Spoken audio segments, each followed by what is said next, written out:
I'm going to tell you something that you might not believe. It might even challenge you. Rock you to your very core? Probably not, but it might challenge you a little bit. You don't need email templates. I said it. One of us had to. Also, I've kept that number on the board there from the last video, mostly because I'm lazy, but also because I'm very bad at doing open loops. So let's talk about email templates. As a copywriter, I know templates sell. You know, you just spend 12 seconds on Facebook and you're besieged by email templates doing this welcome sequence, cart abandon, all this kind of stuff. Templates work, templates sell really well. But as a copywriter, when it came to creating something for my own audience, templates would be an easy thing to create. I could do that, no problem at all. And I've done it for other people. You know, when I was writing for an agency that helped business owners create funnels, I was cranking out emails left, right, and centre, templates to help them do that. But I can't do it. I can't do it for my own audience, for my own people, for you. I can't do it. And I realise that I'm a bit of a weird case when it comes to templates because I don't even use my own templates in my own work. So I know what works for like a cart abandonment sequence. I know exactly the sequence and steps people need to go through. So when I create a cart abandonment sequence, you'd think that I'd use it for the next client. But I have this massive mental block about using my own stuff again. It feels cheap and it feels lazy, even though it's not. So I realise that when it comes to templates, I'm a bit of a special case. There's a few other instances where I am a special case as well, but let's just leave my medical records out of it for a moment. I have this kind of templatophobia kind of thing. I just don't want to use templates. But I think there's some value in this because I think templates, even though they are effective and they are easy, I think there's a dark side to templates. And they could be holding you back. So let's have a look at the problems of templates, why they're not all that they appear to be, and how you can break free and start being template free without any kind of 12-step program. Okay, so first of all, dark side of templates is probably a bit of a misnomer. There is no dark side of templates. It's quick, it's easy, done for you, fill in the blanks, insert name here, insert job title here, those kind of templates. That's what we're talking about, this kind of one step up from prompts, where you're just kind of filling in the blank, the done for you kind of stuff. So there's a few reasons why I think more business owners should use less templates. And the main one is, it just kind of makes you lazy and erodes your confidence in your business. Rather than just spend a few extra minutes to kind of think about why you want to write this email, people just reach for a template. Oh, this is a proven template, I'm going to use that, I'm going to fill in my name, their name, big benefit here, pain point here, bullets. I can see why that is quick and easy, but it's also lazy. It gets you out of thinking about your customer. Anytime you sit down and write an email, you've got to think about your audience. And the more time you spend thinking about your audience, the more in tune with them you're going to be. And the more likely you are to create an email that sounds like you wrote it. And that's really important. And this leads me on to the next point, which is like, the more you spend time writing emails, the more you spend time getting into your customer's head and thinking about who you're writing stuff to, it builds your confidence in what you're talking about. Because now they're responding to emails that you've written. Now they're responding to sales pages and Facebook ads that you've had a big hand in. Before, if you get clients with client getting templates, you don't feel like you've earned that. You've used somebody else's template, you've filled in a few blanks, you get the client, which might be good, but you don't have a sense of confidence. It's lazy using templates. And it's not to say that they're all terrible or anything like that, but I think business owners should have more confidence in how much they know their audience. You're writing to your people. You're sending an email to somebody who's subscribed to your list. You know this person better than anybody. So why not write them an email? And why not take the credit for that? Why not fill yourself with confidence? Why not get to know your audience a little bit better? Because that's, the more you know about your audience, the better. But if you fall back on templates for every single email, you've got templates for, oh, my invoice is late, or, oh, can you cancel my doctor's appointment? If you've got templates for everything, then you're going to fall out of touch with your customer. You're going to lose confidence in your own writing, and it's just a lazy way of doing it. I don't mean lazy as in you're being a lazy git, but it's just an easier way of doing it, but it's not a good easy. If you spend time writing to your customers and figuring out what welcome sequence works for you, that's a good way of creating a template. It's your template. You've not just bought it off Facebook for $7 and mindlessly thrown it at your audience. So The first thing is getting away from this laziness and building up your own confidence that you can talk to your people in your voice using the words that you've created without having to rely on a template. That's good. That'll increase your confidence. The second thing is AI, Google, email, all this kind of stuff is only going to get smarter. So spam filters and all this kind of stuff, when you're sending an email, if you're using the same template that's appeared 2 or 3 times before, it's more likely to get snagged in the spam filter. Now, the odds are quite slim that that's going to happen, but the more templates are bounded around, and the more people are working from home thanks to 2020, the more people are relying on templates, the more chance you have of using something that your customers already recognize. And there's a big thing in, just to go off to the side just for a second, it's a big thing in sales, whenever they see something and they go, I know what this is, that's not a good sign. So when they see a price ending in a 7, or they see a phrase that is bandied around the internet marketing world, when they see that and they know what this is, when your customer thinks they know what this is, you're done. And it's the same with email. If you steal a line or you steal a template and they go, hang on, this looks like the one I got yesterday from this person, what the hell's going on? Like I said, the odds are really slim that's going to happen, but if they do have that kind of, I've seen this before, you've lost your connection. Because now they thought this email was really good, even if the template's really good, it doesn't sound like you. They know it's not from you. They know it's done that. And I've seen this recently when I signed up for somebody's welcome sequence, but their welcome sequence is completely different to their broadcasts. And it kind of rings as a kind of disconnect in my head.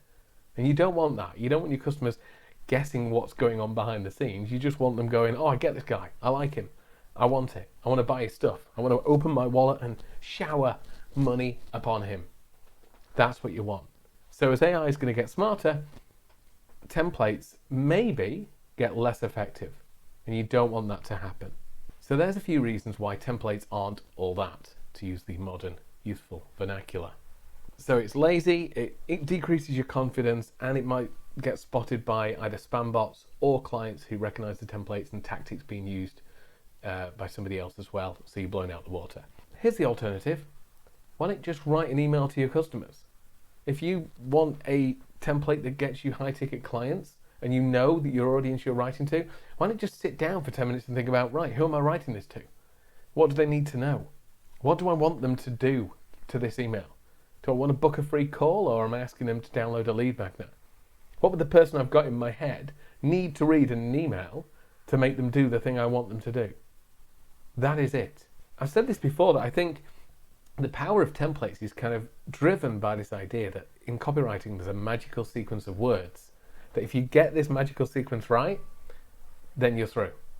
If one bit falls out of place, then you're blown out of the water, and it's this kind of all or nothing attitude. Remember, copy is a feel thing. You don't analyze emails for grammar and this kind of stuff. You just want an email that resonates with you, and you know your audience better than anybody. So picture them.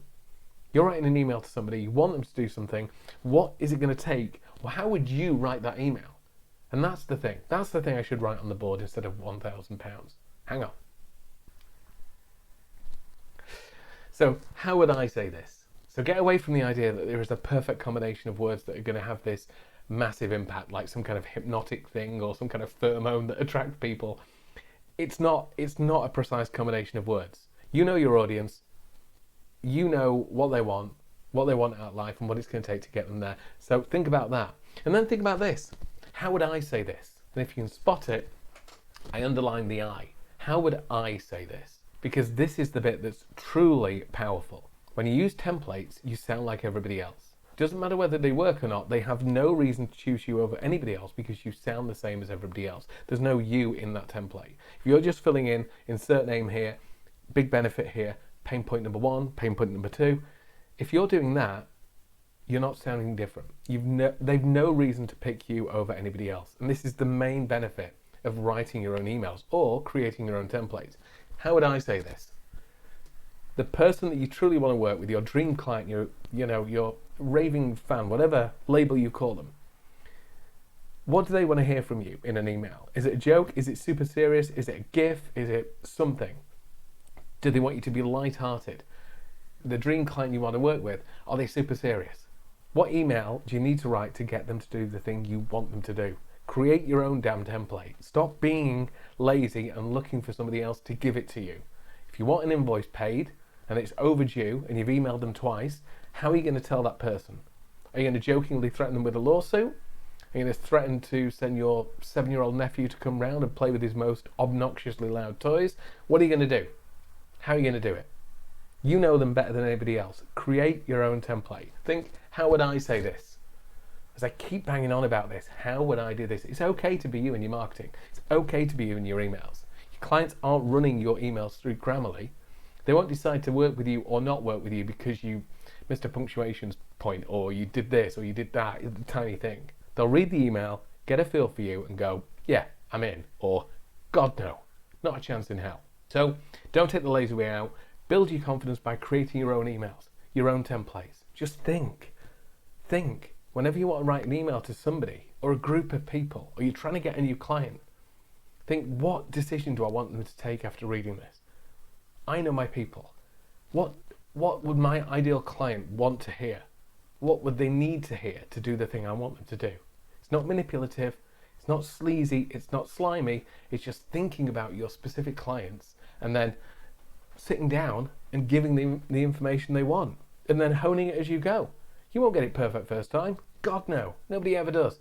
But at least have the confidence to kind of look into your market and keep thinking about your market. And the more you do this, the more you'll know about your audience. You'll see what works and what doesn't, and it won't be because a template had a magical combination of words. It'll be because you've thought about your audience, you've thought about where they are now, where you want to take them, and what you want them to do, and you've created an email that works for them. That's what it'll be. So, start creating your own email templates. Think about how when I say this, and if you want to, if you've bought a whole pack of templates, use them as a starting point, but completely make them your own. God damn it, I said make it your own. That is so X Factor. That's terrible. I might edit that out later. But just look at the whole thing from start to finish, not just the insert bit here. Think about the whole thing. Think, how would I say this? Would I open with this? How would I say that? It's okay to be you in your marketing. It's okay to think, how would I say this? Because that is what's going to make people choose you. It's not going to be a magical template. It's going to be a weird email that you think about and you go, I'm going to send this. Maybe it'll work, maybe it won't. But for some people, that will be the difference maker. That will be the reason they spend dollars with you. That's the reason they'll latch onto you. That's the reason they'll be fans for life, raving fans, whatever you want to call it. So start creating your own templates, even if you have to use templates you've bought or templates you've seen before as a template for your new template. But put more effort into this. You'll get confidence, you'll be more attuned to what's going on in your market, and that'll filter down to everything you write. Facebook ads, sales pages, because you're constantly creating these new things, you'll create better offers. You'll just be more in tune with your market. I regret doing that. But you'll be more in tune with your market, which can only be a good thing. So I hope you found that useful. There's more videos here, if I've done the linking right. That one's a shocker. I think that's hardcore nudity in that one, so I'd avoid that one, especially if you've got kids. But the others are pretty darn good. Bye!